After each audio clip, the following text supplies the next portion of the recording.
তাহলে এই জগতে কেউ তোমাকে বসবে না। তাই কৃষ্ণ কথা দিয়েছিল, আগামী করল সূর্যটার সাথে সাথে আমি কথা দিলাম আমি তোমার কলঙ্ক মোচন করে দিব। সেদিন তোমার বুঝে যাবে কলঙ্কিত নাম মানুষের কি কলঙ্ক তাকে হৃদয়ে তাকে যদি সাপ তাকে না। তাই কিভাবে কবিরাজ সাজলেন, কবিরাজ সাজলেন। কালকে আলোচনা হবে 10টা থেকে কলঙ্ক মোচন, আবার আমি এখানে অংশগ্রহণ করবো, তারপরে মহাত্ম বিদায়। আর আজকে 5টা পর্যন্ত তো আমি আছি, কারণ এত সময় কীর্তন করা যায় না, আপনাদের গুণেই করতেছি। সকলেই ভালো থাকুন। আর আমি লীলায় প্রবেশ করি। রাধারানী বলেছিল, কৃষ্ণ একটাই আমার বাসনা, তুমি আমারে বাসবানা বাসবালো তাতে দুঃখ নাই, আমি তোমারে বাসিব ভালো এই ভিক্ষা চাই। ভগবান বলছে, যে ভক্ত আমাকে সারা জীবন ভালোবাসতে চায় অথচ আমার কাছে কিচ্ছু চায় না, ওই ভক্তকে আমি সারা জীবন দিই। আর যে চায় সে একবার পায়। তাই মাতৃজগতে আমরা জন্ম নিয়েছি, আমরা নর, আমরা গোবিন্দের কাছে এটাই বলি যে প্রভু যেন সারা জীবন ওই দেহ দিয়ে তোমাকে ভালোবাসতে পারে। তাই চলুন সবল মিলনে, সবল মিলন। মিলন হয়েছে রাধারানীর সঙ্গে, কিন্তু পালার নাম কেন সবল মিলন? সবলের সাথে তো মিলন হয় না, মিলন হলো রাধার সঙ্গে। যেই সময় মিলন হয় সেই সময় চেষ্টা ছিল সবলের। গোবিন্দ মায়ের চরণে প্রণাম করিয়া কুষ্ঠে যাবার পথে তন্নমণির মন্দিরে শ্রীমতী রাধারানী বেশ বানাইতেছিল। ওই সময় রাস্তায় গোবিন্দের সাথে দেখা হলো। রাধারানী দালানের উপর উঠিয়া বলেছিল, হে কৃষ্ণ, আমি যদি নারী কুলে জন্ম না নিয়া সবলের মতো ভক্ত হয়ে জন্ম নিতাম, আমিও সর্বদাই তোমার সাথে পুষ্টে যাইতাম। নারী কুলে, নারী কুলে কেন বিধি আমাকে জন্ম দিল? ভগবান ভক্তের দিন বলছে, আজই তুমি সবলকে সারাকে দর্শন করিবে। আমি কথা দিলাম, আজকে সূর্য হওয়ার অস্ত হওয়ার মুহূর্তে তুমি রাধাকুণ্ড তীরে আমাকে সবল বেশে দর্শন করিবে।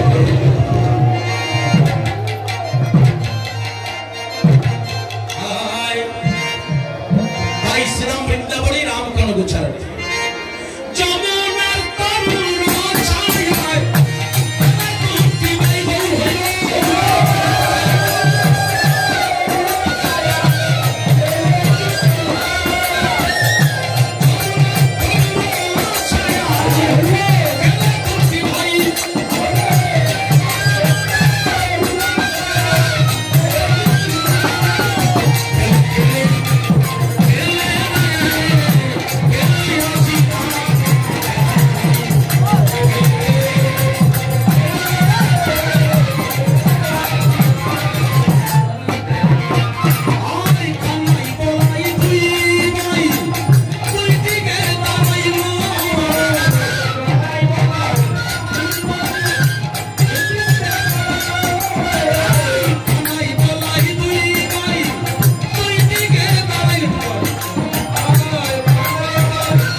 সবার প্রাণে ভয় থাকে, এটা আনন্দ।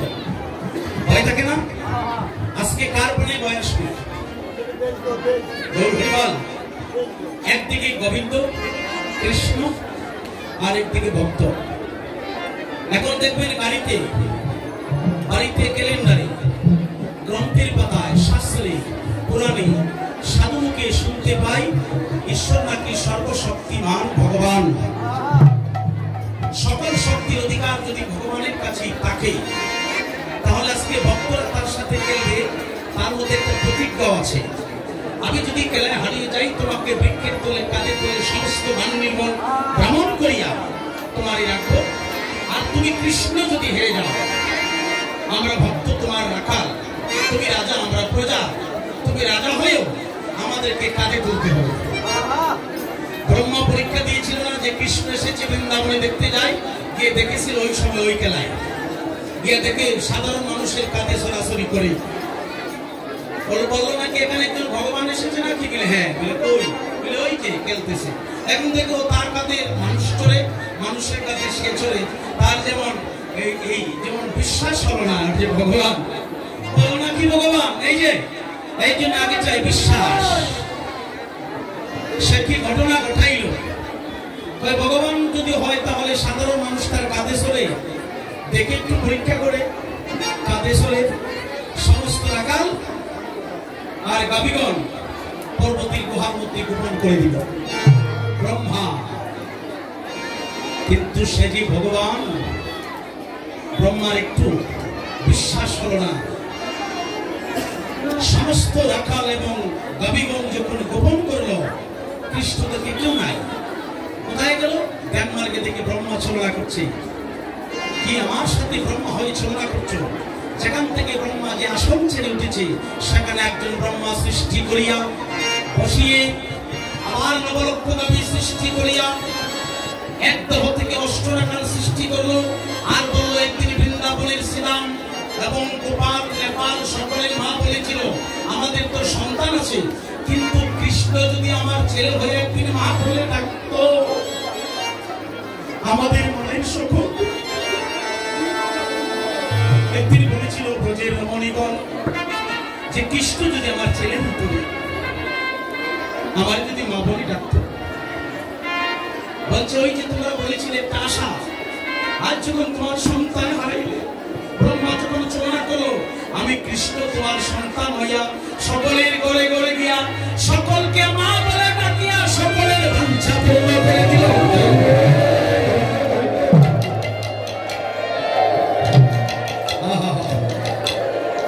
কত প্রমাণ, কত প্রমাণ।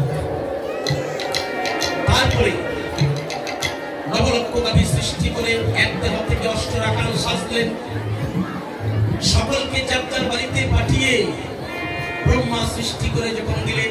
এখন যে ব্রহ্মা পরীক্ষা করতে গিয়েছিল, সেই ব্রহ্মা যখন ভিতরে প্রবেশ করছে, দাড়ি ঢুকতে দেয় না। দাড়ি বলছে তুমি কে? আমার দাড়ি আমার কই, আমি কে? এই আমি তো এখানে ব্রহ্মা। বলে কোথাকার ব্রহ্মা তুমি? আমার ব্রহ্মা তো বসে আছে। বলে কই? বিলাই তো দেখে স্বয়ং ব্রহ্মা বসে আছে। ব্রহ্মা চোখের জলে বসিয়া বলছে, প্রভু এইটাই তো আমার বিশ্বাস হয়ে গেল। তুমি আরেক ব্রহ্মা সৃষ্টি করেছো, আমার আর কি জানা আছে? তুমি যে স্বয়ং ভগবান, তুমি অনন্ত লীলার মালিক, তুমি কি না করতে পারো? তুমি অনন্ত কোটি ব্রহ্মাণ্ড সেকেন্ডে সৃষ্টি করতে পারো। কৃষ্ণের নিকটে গিয়া চরণ তলে পড়িয়া হাত জোর করে বলছে, আমার অনিচ্ছাকৃত ত্রুটির জন্য হে কৃষ্ণ আমারে ক্ষমা করো। তোমার কাছে ক্ষমা চাই। বলছে না, আমি সাধারণ ব্রহ্মা হই, আমি ভগবান শ্রীকৃষ্ণের সাথে যে চলনা করেছ, সেই অপরাধের কারণে আমি তোমাকে করলাম অভিশাপ। কলির যুগে তুমি ভগবান কুলে থাকবে না, যাও তুমি জবান বংশে জন্ম নিয়ে যাও।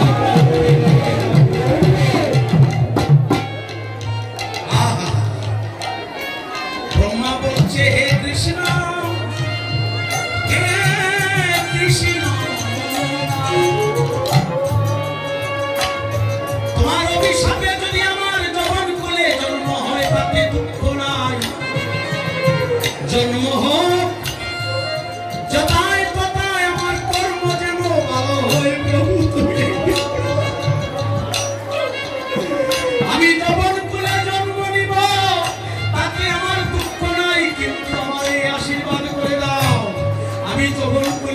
ডাকিয়া যেন তোমার হা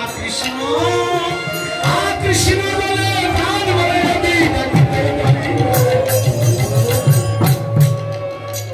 আমি যেন সদা সর্বদাই হাত তুলে তোমার গুণগান গাইতে পারি।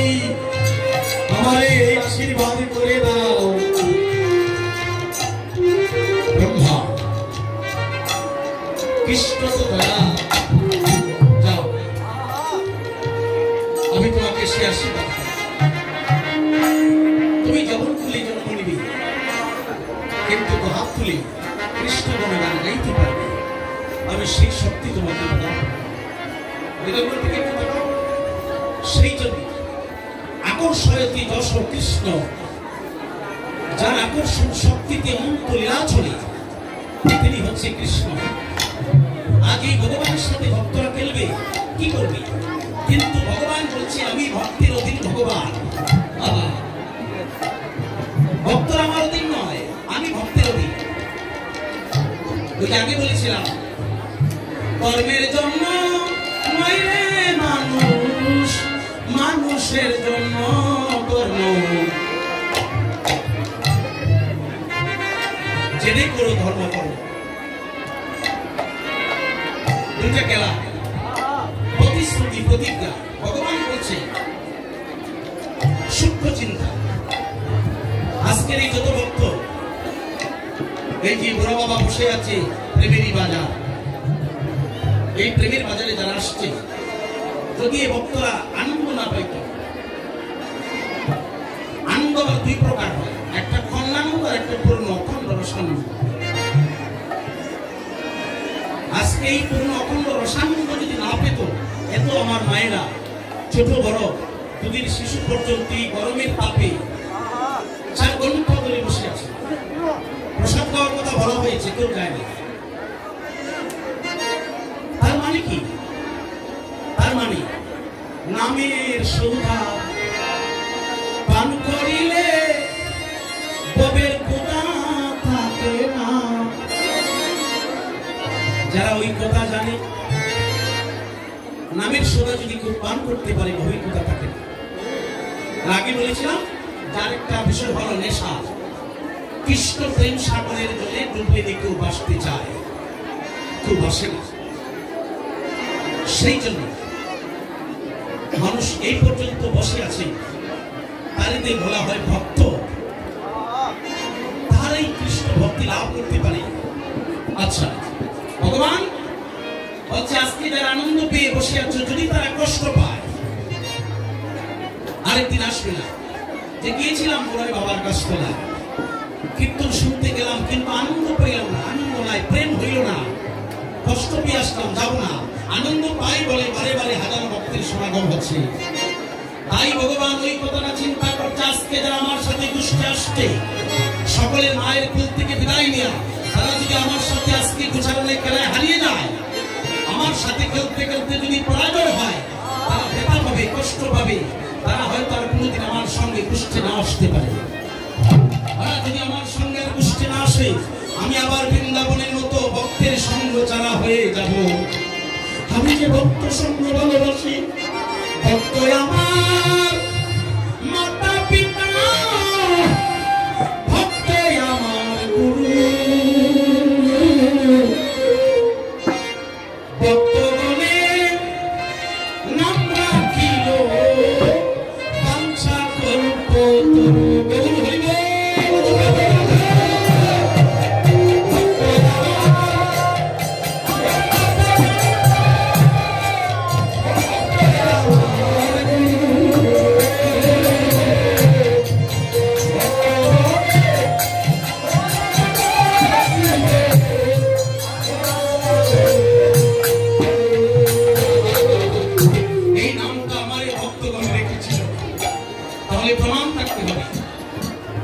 এই জগতের সবচেয়ে সরল মানুষকে আমার ভগবান বলা যায়। কারণ সরল, আমরা তো ওই ছেলেটা যদি হাঁটিয়া যায় বলবো সরল, কারণ সে তো ভালোমন্দটা বিশ্বাস করতে পারে, বুঝতে পারে। একটা মানুষ যদি কথা কম হলে কয় সরল, একটা মানুষ যদি সব কথা খুলে ফেলে কয় সরল না। সরলকে আগে বুঝতে হবে। সরল যার মন আর মুখ এক, মনে যা সৃষ্টি হয় মুখে তা প্রকাশ করে, সে হলো সরল। আর মনে একটা সৃষ্টি হয় মুখে আরেকটা বুঝাইল, তাহলে সরল করা যাবে? তাই ভগবান বলছে আমার মুখে যা প্রকাশ করে ভক্তরা, তার যদি প্রমাণ থাকে না, আমি ভগবান বলে প্রমাণ থাকবে না। কি ফায়দা? ওরা যদি বলে ভক্তমার মাতা পিতা, ভক্তমার গুরু, ভক্ত করে নাম রেখেছে, বাঞ্ছা করে, তাহলে ভক্তের বাঞ্ছা পূর্ণ করতে হবে। আপনি ছোট হইয়া বাড়ায় ভক্তের মান, এ কারণে আমার আরেক নাম হয় ভগবান। তাহলে আমার ওটা করতে হবে।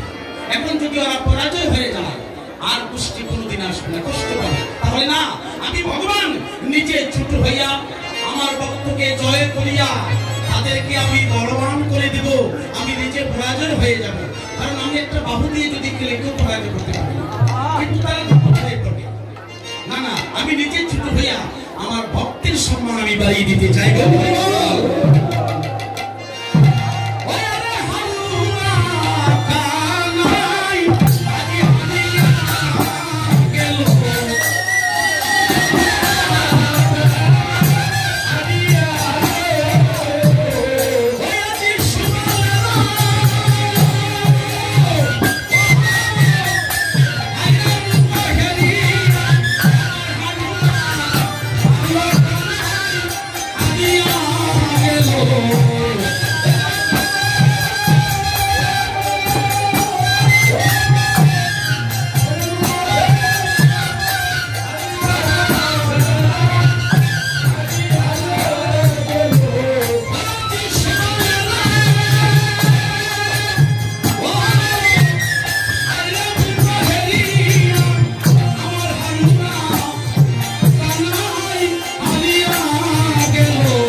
ভগবান কাজের কথা প্রমাণ আছে না, এই জন্য সরল হলো সে যার মনের মুখ কাজে প্রমাণ থাকে।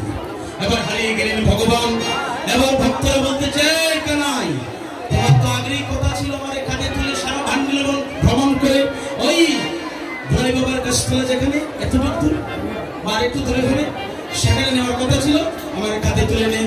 এর মধ্যে সকলেই প্রাণে ভয় করতেছে। জয়ী হলো কে? বলরাম। কিন্তু বলরামের এই বডিটা একটু মোটা সোটা, দাদা বয়স তো বড় আর সবাই ছোট। এখন ছোট দ্বারা যদি ভালো ধরে কাঁদে নেই তাহলে কষ্ট হবে না? ওজনের তো একটা ব্যাপার সেবার আছে। যেমন এক ভদ্রলোক বিয়ে করেছিল, এখন তার বাড়িতে ভালো গাভী ছিল, এখন গাভীর দুধ খাইয়া তার স্ত্রী একবার হাইব্রিড হয়ে গেছে। এখন যখন মাপসে নিয়ে পাল্লায়, এখন থেকে তার ওজন এই 35 কেজি হয়, স্বামীর ওজন মাত্র 35 কেজি, আর স্ত্রী যখন পাল্লায় উঠেছে দেখে 195 কেজি হয়। এখন ওই স্ত্রী যদি কোনোদিন বিপদে পড়ে সে বোঝানো সম্ভব? হ্যাঁ, অনেক দূরাদূরি না। আজকে মনে করেন যে বলাই তো সবার মধ্যে বয়সও বড়, দাদা দেখতে বড়। এখন হারলো ছোট ভাই কানাই, এখন কানাইনি বলতেছে আমার কাঁধে নেই, দাদা তোমার আমি এই আমার কাঁধে তুলতেই পারবো না। বুঝলাম বলে তোমার তো আগেরই কথা, তুমি তো ঢাকালি রাজা, এখন রাজা হইয়া যদি তোমার বাক্য ঠিক না রাখো তাহলে কি প্রজারা পালন করবে? লাগবে। এমন সময় একজন ভক্ত ওই চৈতন্য চরিতামৃতের কথাটা মনে পড়ে গেল। চৈতন্য চৈতন্য চরিতামৃতে যে বলেছে আত্মনির প্রতিবাঞ্ছা থাকি বলে কাম, কৃষ্ণ ইন্দ্রিয় প্রতিবাঞ্ছা বলে প্রেম নাম। এর মধ্যে একজন ভক্ত যার নাম শ্রীদাম। শ্রীদামের উক্তি শুনছেন না? শ্রীদাম বলছে তোরা প্রাণের বয়ে যারা বলাইকে হাতে নেওয়ার জন্য ভয় করতেছিস, আমার মন বলছে তোরা আত্মসুখের সুখ। আর কানাইকে বাঁচাতে আমি বলাইকে বহন করব, তাতে যদি আমার মৃত্যু হয় আমি কৃষ্ণ সুখে প্রাণ ত্যাগ করব। কৃষ্ণকে বাঁচাতে যদি আমার প্রাণ চলে যায় রে বলাই, আমার দুঃখ নাই, তবু আমি কৃষ্ণকে বেতা দিব না।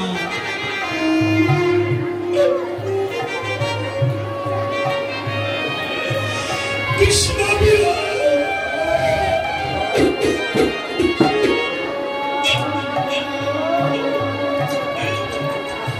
কৃষ্ণ বলে যদি আমার প্রাণ যায় রে বলিও মায়ের কাছে,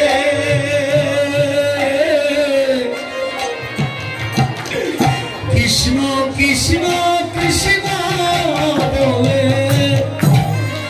শ্রীরামের প্রাণ চলে গেছে রে।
Bye.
কম বললাম আজ।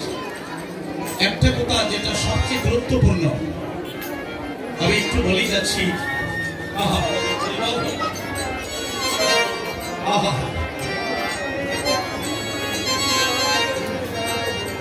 বাবার সাথে কোনো তুলনা হয় না। কৃষ্ণ ভক্তি পরায়ণ, কৃষ্ণ ভক্তি সেই প্রেম লাভ করতে হলে গীতায় বলেছে মা বাবাকে কেটে দিতে হবে। মা বাবাকে কষ্ট দিলে কষ্ট পায় ভগবান। কোটি জন্ম যদি কৃষ্ণ আরাধনা করে মায়ের জন্য যারা ভক্তি নাহি করে,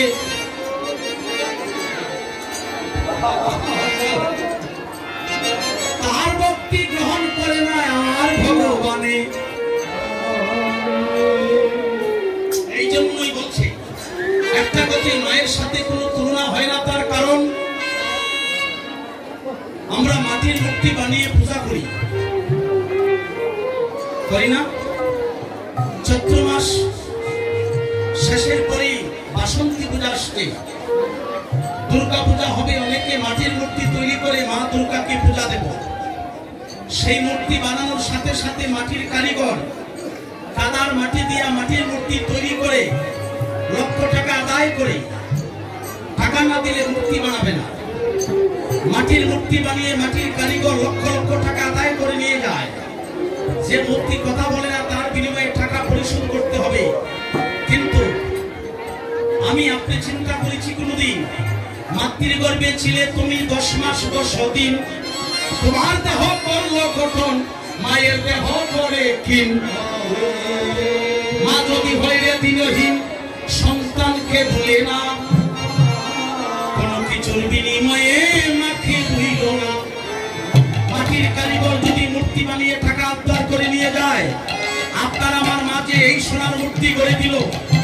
আজকে আমি ডাক্তার, আমি ভক্ত, আমি সাধু, আমি মাস্টার, আমি ম্যাজিস্ট্রেট, আমি অর্থমন্ত্রী, আমি মুখ্যমন্ত্রী, কিন্তু কোনোদিন চিন্তা করেছি এই মূর্তিটা তো আমার মায়ের হাতে গড়ে দিয়েছে। কিন্তু আমার মা মাটির মূর্তি বানিয়ে টাকা উদ্ধার করে, কিন্তু আমার এই সোনার মূর্তির বিনিময়ে আমার মাত্র আমার কাছে জীবনে কিছু চাইবে না। আমার মাত্র আমার কাছে এই জীবনে আমার এই মুক্তির বিনিময়ে কোনো অর্থ চাইল না। কোনো সন্তান হাত তুলে দিয়ে বলতে পারবে যে আমার মা চেয়েছে, কেউ পারবেন না। ভারত বাংলায় সীমানা অতিক্রম করে কত লক্ষ মানুষ তো আমিও দর্শন করলাম। শুধু এই দেশে না, সকলকে বলছি, বলতে বলতে পারবেন কারো মা চেয়েছে যে তোর এই সোনার মূর্তিটা আমি গড়ে দিয়েছি, তার বিনিময়ে টাকা দিই? কেউ ভাত করতে পারে নাই, কারণ মা তো মন কথা বলে নাই। একটা সন্তান জন্ম নেওয়ার পরে যদি মাতৃস্থল না পায়, হাজার হাজার লক্ষ লক্ষ টাকা খরচ হয় সন্তানের তোলে। ঘুষবাড়িতে যদি কন্ট্রাক্ট করা হয়, প্রতি লিটারে 40 টাকা আদায় করে দিয়ে মাসের শেষে টাকা দুধের জন্য পরিশোধ করতে হবে। কিন্তু তুমি চিন্তা করেছো, আমি একজন মায়ের দুধ খাইলাম যতদিন, 1000 জনম সাধন করলে মায়ের সুদ হবে। আমার মাত্র জীবনে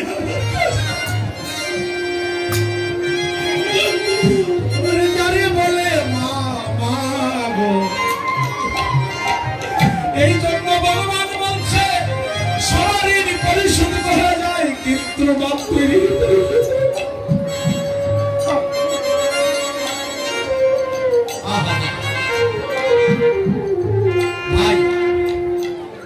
ভাই যদি পৃথক হয়ে যায়, বিপদ সমূহে ভাইকে ভাই রক্ষা করে। সেই জন্য আজ মায়ের কথাটা আমি একটু শুধু আপনাদের করণে, আমি বিনয় স্বরূপ অর্পণ করি না। কালকে কলঙ্ক মোচন হবে, আলোচনা হবে মা বাবার কথা। আজ এখন শ্রীরাম কাজ সে কানায় গলায় বলে সারাটা বন ঘুরে শশীতল বৃক্ষের তলে রেখে দিল। কৃষ্ণ সুখের সুখী বলছে, কৃষ্ণ বলে যদি আমার প্রাণ যায়, আমার মাকে দিয়ে বলিস আমি যে কৃষ্ণ সুখে প্রাণ ত্যাগ করেছি তাতে আমার দুঃখ না। সে যে মরিলে বাঁচাইতে পারে ওই কথা সকলে কি জানে। আমি যদি মরে যাই কৃষ্ণ আমারে বাঁচাইতে পারবো, আর কৃষ্ণ যদি মরে যায় কেউ তারে বাঁচাতে পারবো না। এই জন্যই আমি কৃষ্ণ সুখের সুখী বলে আমার কাঁধে নেব। বলরামকে কাঁধে তুলিয়া যখন ধীরে ধীরে নয়নের জল ছেড়ে দিয়ে শ্রীরাম নিয়ে যাচ্ছে, লীলার পাশে দাঁড়িয়ে পদকর্তা মহাজন ভাব দ্বারায় প্রকাশ করেছে তখন ভক্তি বলে কারে কিভাবে নিয়েছিল তারা নিজেকে কাঁধে দৃশ্যটা দেখাচ্ছে। ছোট ভাই শ্রীরাম বড় ভাই বলে কাঁধে নিয়েছে, কাঁধে নিয়ে ধীরে ধীরে গমন করছে। সকলে কলধ্বনি করেন জয় জয় শ্রীরামের জয় হোক, শ্রীরামের জয় হোক।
সেই পেতে যাইব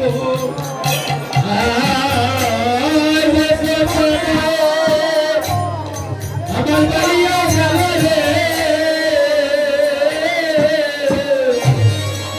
আমি সে করতে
যাকে বলে ভাতৃত্ব ভাব।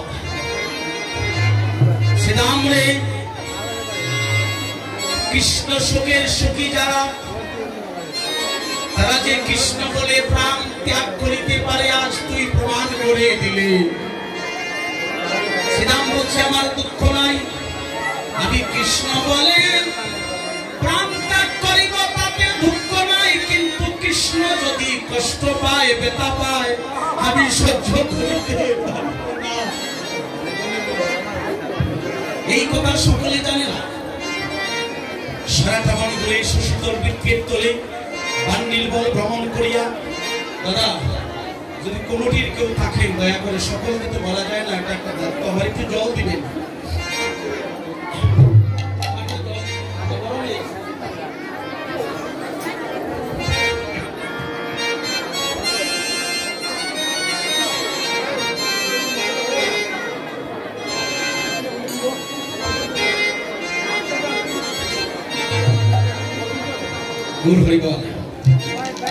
এটা অভাব, এই কথা সবাই জানে না, সেজন জানে, সেজন জানে যারা কৃষ্ণ চরণে প্রাণ সঁপেছে। আমি 2 ঘন্টা আগে বলেছিলাম যে সত্য ভাব যখন ভগবানের সাথে হয়ে যায় তখন কে ভগবান আর কে ভক্ত জ্ঞান থাকে না, জ্ঞান থাকে না। ভগবান আর ভক্ত জ্ঞান থাকে না, সবাই একাকার হয়ে যায়।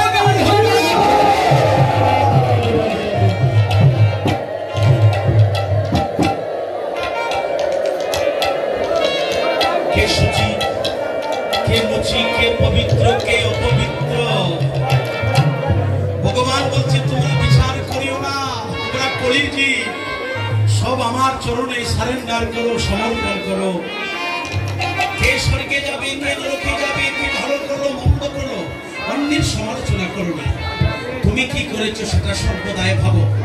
যেমন একটা রাজহংস, তারে যদি দুধের মধ্যে জল মিশাইয়া দেওয়া হয়, রাজহংস তার কৌশলে সমস্ত জলটুকু রেখে যেমন সার দুধটুকু তুলে নেয়, আমার শুদ্ধ ভক্ত যারা জলটুকু রাখিয়া সার বস্তুটা নিয়ে চলে যায়। গৌর হরি বল।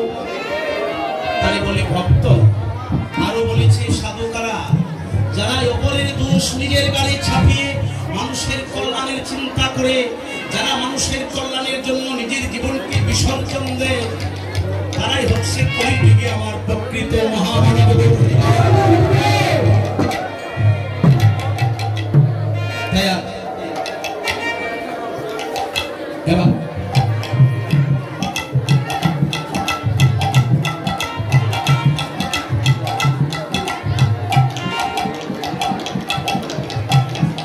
এখন সময় চলে গেল, এর কত নেশা।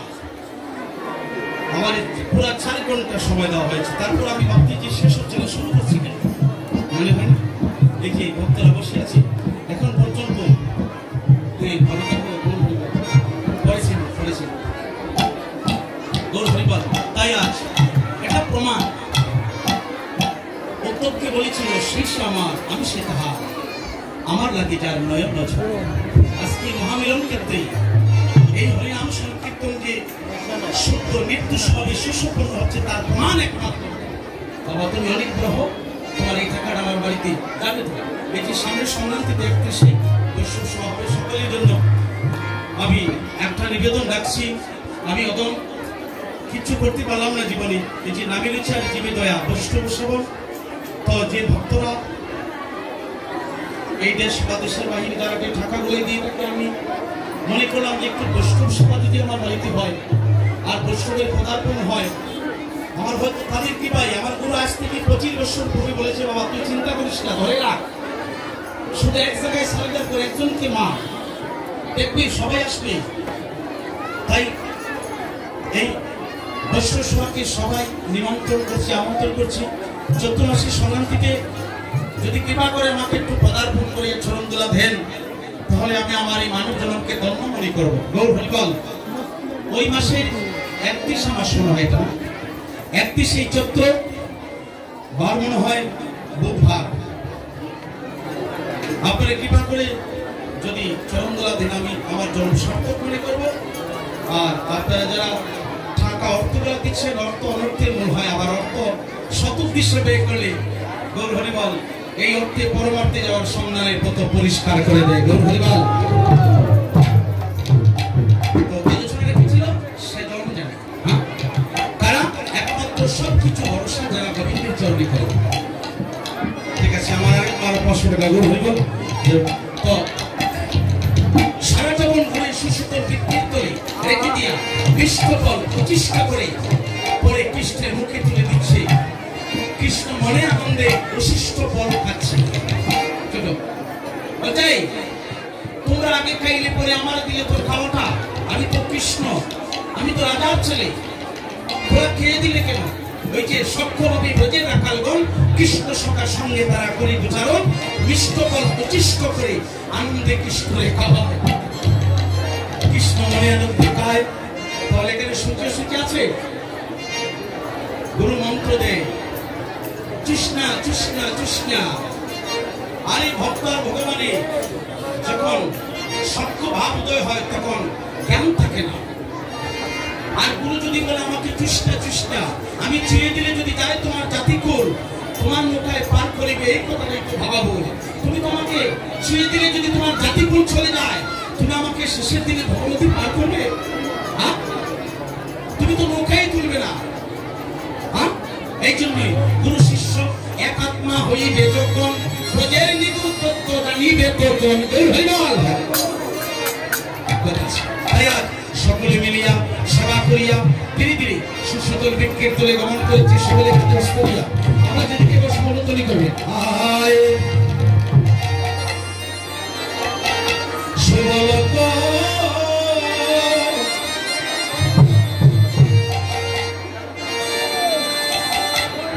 করিয়া সঙ্গে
নাম নিত্যানন্দ।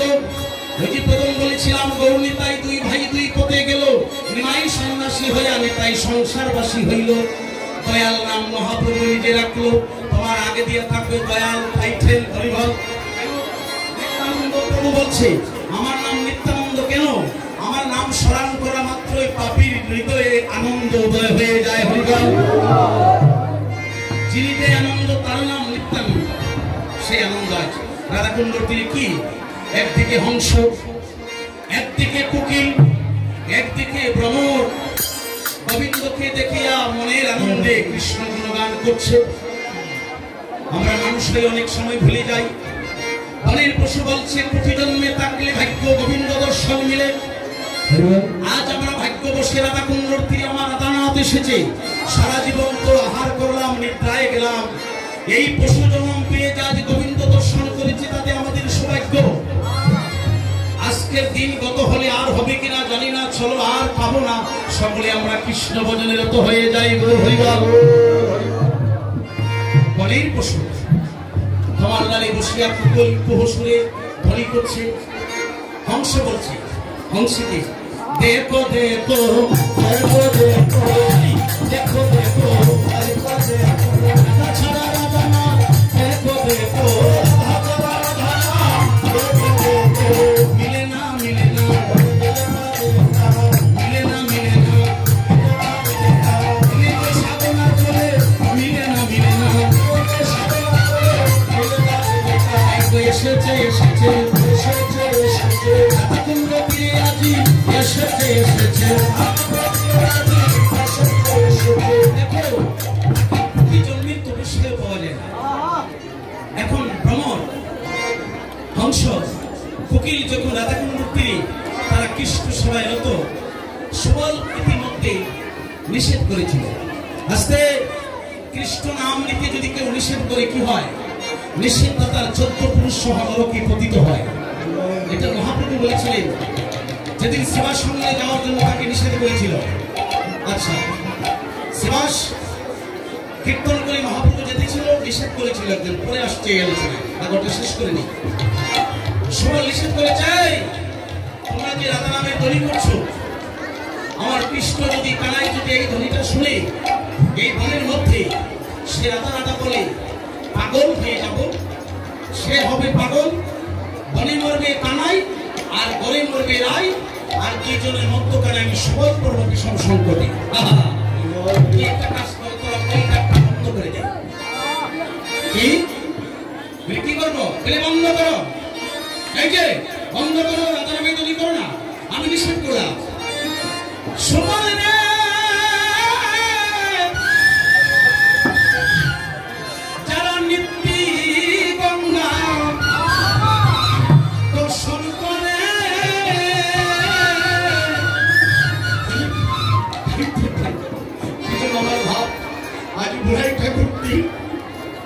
আমি জীবনে কোনো স্মরণই করতে কোথায়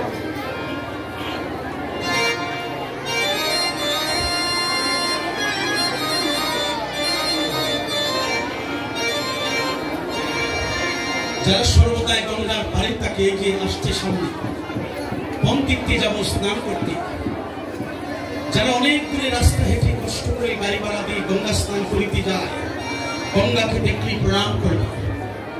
আর সর্বদাই যারা গঙ্গার পাড়ে তাকে সদাই দেখে তো গঙ্গাকে জল মনে করে, কিন্তু তারা জানে না যে স্বয়ং কৈলাসপতির আদেশ এই মধুকৃষ্ণা ত্রিদশীতে এই স্নান লগ্নে গঙ্গা তুমি যেখানেই থাকো, আমি কৈলাসপতির আদেশ তুমি বাংলাদেশে এই পন্থীতে তুমি আসতেই হবে। এটা আমার মায়ের আশা পূর্ণ করতে আমি প্রতিজ্ঞা করলাম। চলে যাও, অসুবিধা নেই, জায়গায় চলে যাও, কিন্তু ওই তিথি শুভ হওয়ার সাথে সাথে তোমরা নবদ্বীপ, ভারত, যমুনায়, সরদইতে যেখানেই থাকো বাংলাদেশে এই কলিযুগকে সত্য করতে তুমি আসতে হবে। একটা মহাদেবের প্রতিজ্ঞা, সেই বুড়া ঠাকুর প্রতি বছর আসে। যারা পারে থাকে সেই কথাটা জানে না, সর্বদাই দেখে তো গঙ্গারে জল মনে করে। সবল নিষেধ করে মাত্র তার এইটাই বুঝাইলে যে তুমি তো সর্বদাই ভগবানের সাথে থাকো, এই জন্য তুমি নিজে ভজো না, আমরা কীট হয়ে জন্ম নিয়েছি বলে আমাদেরকে নিষেধ করতেছ তোমরা কৃষ্ণ নাম নিও না, রাধা নাম নিও না। তুমি নিজে নিতে চাও না, আমাদেরকে নিষেধ করছো। অর্থাৎ প্রমাণ করলে সর্বদাই ভগবানের সাথে থাকো বলে তুমি আজ ভগবানকে জল মনে করেছো। কিন্তু আমরা কতদিনে যে তার দর্শন পেলাম, এই জন্মে আর হবে কিনা জানি না, জানো না। এই জন্য আমরা কৃষ্ণ সময় তো তোমার নিষেধ আমরা শুনবো না। সুবলের জ্ঞান আসছে তা তো সত্য। বনের পশু হয়ে তারা কৃষ্ণ সরায়ত, আর আমি ভক্ত হইয়া আমি ভক্ত হইয়া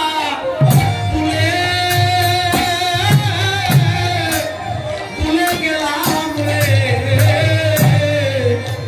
আজি কৃষ্ণ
আমার কি আছে, আমার তো কিছুই না।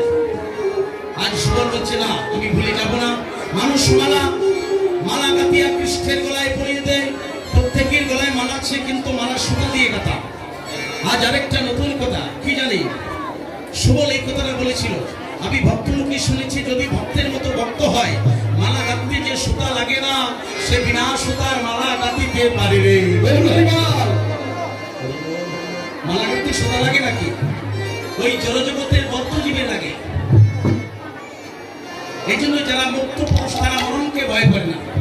তারা বলে আমার বার্ধক্য দেখা দিয়েছে, আমি যত তাড়াতাড়ি মায়ের সংসার থেকে মুক্ত হব তত আমি উদ্ধার হব তাড়াতাড়ি। কারণ আমি মরব, আবার পূর্ণ শিশু হব, আবার যৌবন পাবো, আবার কৃষ্ণ ভজনের সুযোগ পাবো। বদ্ধজীব তারা ভয় করে। তাই আজ সুবল বলছে, আমি জানি ভক্তের মতো ভক্ত হলে মালা গাঁথতে সুতা লাগে না, সকলেই সুতা দিয়ে মালা গাঁথে। আমি আজ বিনা সুতার মালা গাঁথে গোবিন্দ মালায় পরিয়ে দেব।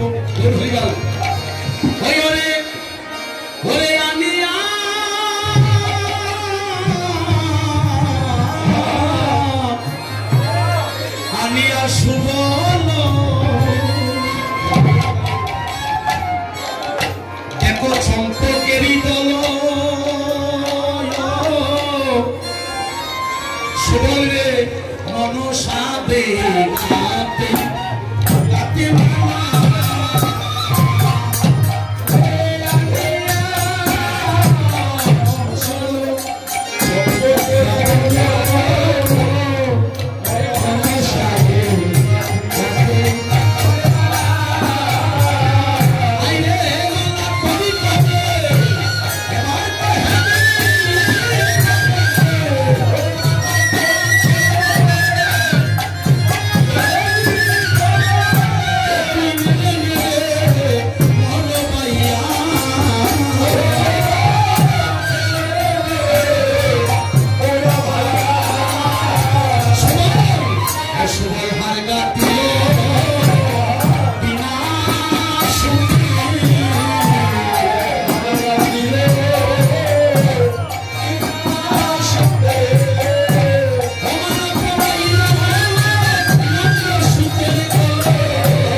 মনে কি আর অন্য কোনো ফুল ছিল না?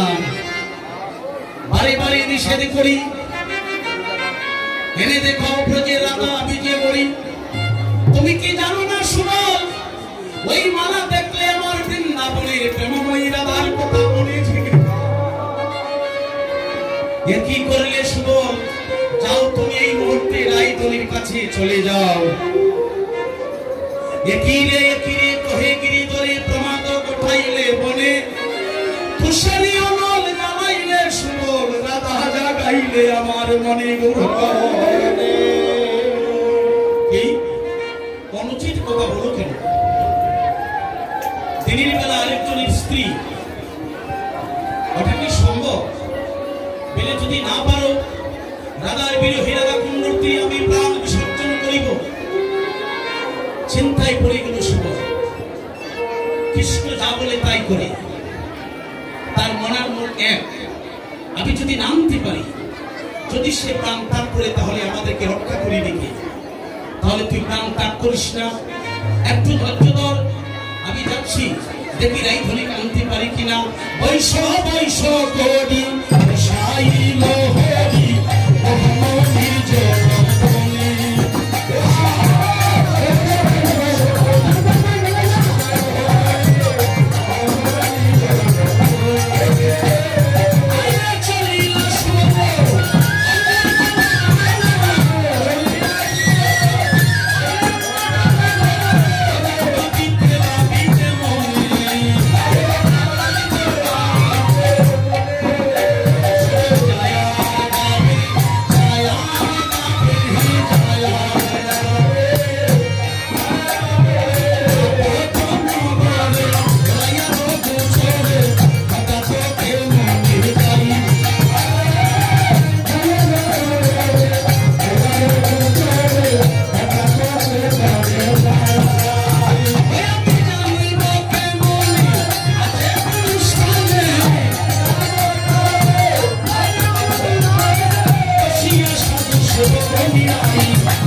বিষয়টা হলো যে সংকটে সুবল পড়েছে, কিভাবে যার সমাধান করবে এটা একমাত্র তিনিই জানেন, গৌর হরিবল। কিন্তু আমার এটাও বিশ্বাস করি যে কৃষ্ণ আমার পক্ষে আছে, আমি কোনো কাজে পরাজয় হব না, গৌর হরিবল। তারপরে আছে যুগমায়া, বৎসরূপী যুগমায়াকে খুলে নিয়ে জটিলার মহলে প্রবেশ করেছে রায়দনি করার জন্য। কিন্তু এখানে আরেকটা বিষয় আছে, জটিলার যে ফ্যামিলি সেটা হলো রাজ ফ্যামিলি। ওই মহলে যদি কেউ প্রবেশ করতে চায় আগে জটিলার পারমিশন নিতে হয়। কিন্তু সুবল বিনা পারমিশনে বৎস খুলে নেওয়া জটিলার মহলে যখন প্রবেশ করে, জটিলা ধমক দিয়ে বলছে আমার মহলে নাকি একটা ছেলে এসেছে। এত বড় সাহস! এই পাড়ার সকলে জানে আমার মহলে ঢুকতে গেলে পারমিশন ছাড়া কেউ আসতে পারে না। আজকে কে বিনা পারমিশনে প্রবেশ করলো একটু দেখো তো। ধমক দিয়া জটিলা বুড়ি যখন সুবলের কাছে ধায়, সুবল তার ধমক দেখে ভয় পেয়ে যায়। ভয় তো আছে, কিন্তু কৃষ্ণ সুখে কি করতে পারে মানুষ? আহা, বলছে আমার মৃত্যু হলে হবে, আমি তো কৃষ্ণ সুখে প্রাণ ত্যাগ করব, কৃষ্ণকে বাঁচাতে আসবে। দেখিয়া সুবল পাপড়ি পড়িল, মানে বিপদে ভাবিতে লাগিল মনে, একই অকস্মাৎ হল বজ্রাঘাত, আসল যদুনাথি বলে। যুগমায়া বৎসরূপী সুবলের বলে আছে, যুগমায়া জ্ঞান উপদেশ দিচ্ছে সুবল যে জটিলা তোমাকে ধমক দিচ্ছে, ওই জটিলা খুশি হয়ে যাবে এই মুহূর্তে একবার যদি তারে তুমি মা বলে ডাকতে পারো, কারণ ওই পাড়ার সকলেই জটিলার কুটিলাকে ছোট বড় সকলেই নাম ধরে ডাকে। মানব জীবনে শরীরে যারা নারী কুলে জন্ম নিয়া তার মতো কপাল পুরা নাই। সন্তান পেয়েছে কিন্তু মা বলে ডাকে না, তার ছেলে আয়ন দোষ, তারও বড় দোষ। এমন চাওয়া চাইল ভগবানের কাছে যা মানুষ কোনোদিন ভগবানের কাছে চায় না। হরিবার, এটা তার বড় দোষ। সে হলো কালী ভক্ত, জটিলা হইল রাম ভক্ত, কুটিলা হইল রাম ভক্ত, আর রাধা হইল কৃষ্ণ ভক্ত। এই হলো তিন ভক্তের ঘর। বেজাল আছে না বৃন্দাবনে? আমাদের তো থাকবেই। তুমি মা বলে ডাকো, সব ভুলে যাবে। সবার বলছে, ও রানীমা, রানীমা, আরে ও রানীমা, রানীমা, রানীমা, রানীমা। আচ্ছা, জীবনে যে মা ডাকবে শুনে, এখন এখানে একটা টাইটেল আছে না, মা তো কইছে, আর ওর মধ্যে একটা টাইটেলও দিল রানীমা। তাহলে এই যে রানীমা যে বলছে, ওদের রাজফ্যামিলি তো জটিলা সব ভুলে গেছে। বাবারে, জীবনে কেউ মা বললো না, আর আজকে আমার বংশের মর্যাদা দিয়ে আমাকে বদল সুরে রানীমা রানীমা বলে সম্বোধন করছে। তাতে আমার মনে হয় ছেলেটা কোনো ভদ্র পরিবারের ছেলে হবে। এই জন্য তো মানুষ বলে, বাবা তোমার ব্যবহারই বোঝা যায় তুমি কেমন ভদ্র। হ্যাঁ, অসমান জীবনে কেউ মা বলে আমারে ডাকলো না। আজ বংশের মর্যাদা দিয়ে তুই আমারে রানীমা বলে সম্বোধন করিলে, আর আমি তোরে গালিগালাজ করতেছি। তুই আমার মা বলতেছিস, আর কি গালিগালাজ করা যায়? বাবা তোমার নাম ওই সুবর্ণ, তোমার পিতার নাম? আমার পিতার নাম হলো চন্দ্রবন রাজা। থাকো কোথায়? বকুলে। কেন এসেছো? বাবাকে চিনতে পারছো না? তোমার ঘরে যে একজন পুত্রবধূ আছে, তার নাম রাধারানী, তার বাবার নাম হইল বিশ্ববন রাজা, মার নাম হইল কীর্তিকা। আমার বাবার নাম চন্দ্রবন রাজা, আমার নাম সুবল। ওই রাধা আর আমি, আমরা আপন জেনাত্মকরত্ব ভাই বোন।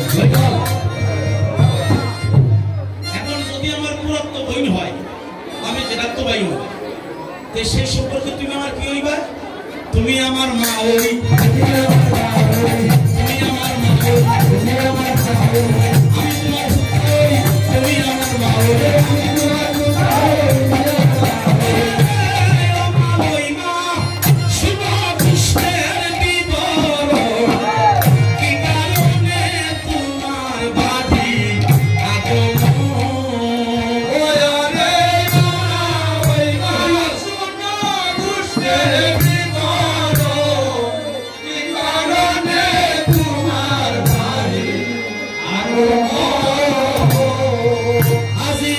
Happy birthday.